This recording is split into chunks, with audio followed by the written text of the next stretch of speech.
여러분 안녕하십니까? 포항 MBC 뉴스입니다. 선관위가 주최한 포항남 울릉 국회의원 선거 후보자 토론회가 어제 열렸습니다. 경북 최대 격전지 토론회가 유권자 선택의 분수령임을 의식한 듯 후보들은 긴장하면서도 상대 공약 검증에는 치열했습니다. 장성훈 기자가 정리했습니다. 50만 명 유지가 위태로운 인구 감소와 당면한 포항의 경제위기 해법은 후보마다 조금씩 달랐습니다. 스파 필드 같은 레저 쇼핑 힐링까지 되는 복합 쇼핑몰 같은 것을 유치를 하면은 많은 여성 일자리, 청년 일자리가 창출이 됩니다. 저는 블루벨리 국가산업단지에 부품 소재 기업을 유치하고 첨단 신산업을 육성하겠습니다. 지국단지를 창업 특구로 지정을 해서 청년 창업과 일자리 창출의 메카로 만들겠습니다. 포스코 특별법을 제정해서 경영의 투명성도 보장하고 발생하는 영역이익을 포항 지역에 사용할 수 있도록 하는 이 공유제 도입을. 주도권 토론에서 괴동선 지하화를 공약한 김병욱 후보는 허대만 후보가 한 발 더 나가 폐지를 주장하고 있다며 이런 철강공단 물류와 해병대 군수물자 수송을 맡고 있는 현실을 모르는 발상이라고 따졌습니다. 허 후보님 측에서 괴동선 폐지 공약을 발표했습니다. 하지만 절대 이 괴동선은 폐지될 수가 없고 폐지되었어도 안 됩니다. 혹시 허 후보님 그 이유를 알고 계십니까? 영일만항 인입철도를 이용해서 영일만항의 철강공단의 전용 부두를 만들고 이 부두에 철송과 연안해운을 이용하면 괴동선의 기능을 전적으로 전환할 수 있습니다. 주도권을 넘겨받은 허대만 후보는 김병욱 후보가 SNS에서 네티즌과 설전하면서 포항을 썩은 땅에 비유해 포항 유권자의 자존심을 짓밟은 데 대한 해명을 요구했습니다. 오늘 온라인이 떠들썩했습니다. 포항에 온 지 2달밖에 되지 않는 김병욱 후보가 이 포항을 썩은 땅이라고 비유를 하고 자신을 새싹이라고. 제가 썩은 땅이라고 표현한 부분인데 그건 우리 포항 울릉이 절대 아니라는 말씀 다시 한번 드리고요. 우리 포항의 정치판 선거 풍토가 좀 낡았다, 썩었다. 유권자 4만 4천 명으로 전체 유권자의 20% 이상을 가진 오천읍. 승부처 오천읍의 최대 민원인 SRF 해법도 달랐습니다. 허대만 후보는 정부의 탈원전 정책처럼 공론화 위원회 구성을, 김병욱 후보는 대체 소각장 건설 이전을 언급했습니다. 울릉군의 열악한 정주 여건 개선 대책으로는 전천후 대형 여객선 유치와 울릉군 의료원 최신화 등을 제시해 4명의 후보가 모처럼 일치했습니다. 토론에 참석하지 못한 국가혁명 배당금당 박덕춘 후보는 10분간 연설을 했습니다. MBC 뉴스 장성훈입니다. 총선 분위기가 무르익으면서 후보들의 막말과 실언이 정가의 파문을 일으키고 있습니다. 이런 와중에 포항에서도 미래통합당 김병욱 후보가 포항을 썩은 땅에 빗대 파장이 커지고 있습니다. 김기영 기자가 보도합니다.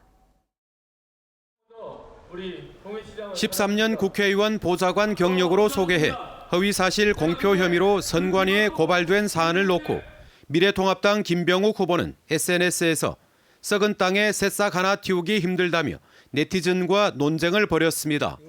김 후보는 TV 토론회에서 선거판의 정치 풍토가 그렇다고 해명했지만 파장은 커지고 있습니다. 포항시민사회단체 연대회의 준비위는 기자회견을 갖고 시민 가슴에 대못을 박은 김 후보의 공천 취소를 촉구했습니다. 무심코 내뱉은 말에도 그 사람의 생각과 사고가 담겨있다. 하물며 글로 쓰여진 것에는 그 사람의 생각과 사고방식이 고스란히 담기에 마련이다. 김병욱 후보는 지역을 무시하고. 이후에도 논란은 숙지지 않고 있습니다. 김 후보는 자신의 당선을 기정사실화한 뒤 제기된 의혹이 문제없이 넘어간다면 비방한 사람들은 형산 로터리에서 시민에게 석고 대죄하라는 글을 또 올렸습니다. 앞서 김 후보는 2월 초 고향에 와보니 포항의 정치와 선거는 수도권과 비교해 20년 전 수준이라고 한탄하기도 했습니다. 또 지난달 박명재 의원을 선대 본부장에 임명하면서 평생 박 의원의 보좌관으로 살겠다. 국회의원이 되면 총리로 모시겠다는 발언으로 논란을 샀습니다. 제1호 가장 제일 역점 사업은 말이 씨가 된다고 진짜 제가 내뱉은 말 우리 장관님 국무총리 만드는데 제일 큰 힘 쏟아보겠습니다. 여러분 함께해서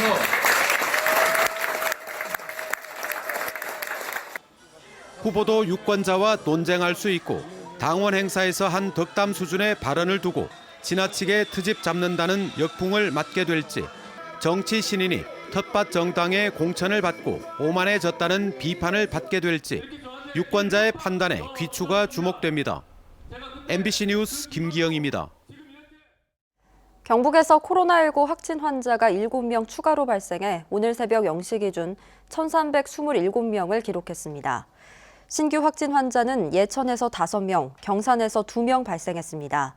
한편 대구에서는 첫 코로나19 확진 환자가 나온 지 52일 만에 새로 발생한 확진 환자가 1명도 발생하지 않아 현재 확진 환자 수는 6,807명입니다.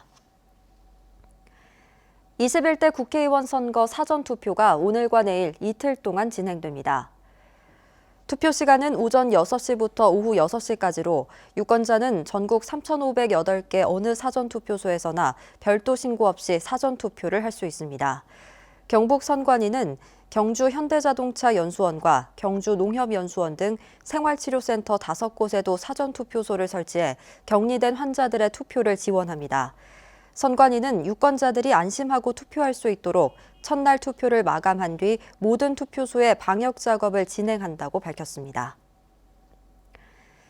전교조와 공무원 노조, 경북교육청 지부 등 경북교육 노동조합 연석회의는 성명을 내고 온라인 개학에 따른 교직원들의 코로나19 안전을 보장하라고 촉구했습니다. 연석회의는 경북교육청은 이달 1일부터 교직원 전원을 출근시키고 있다며 자녀 돌봄이 필요한 교직원들을 위해 재택과 시차 근무 등을 열어둬야 한다고 강조했습니다. 또 몇몇 학교에서는 학교 급식시설을 이용해 교직원들을 위한 집단급식의 움직임도 보인다며 사회적 거리 두기를 위해 이를 자제하고 긴급 돌봄은 가정 내 돌봄이 불가능한 최소한의 학생으로 제한해서 코로나19의 추가 확산을 막아야 한다고 밝혔습니다.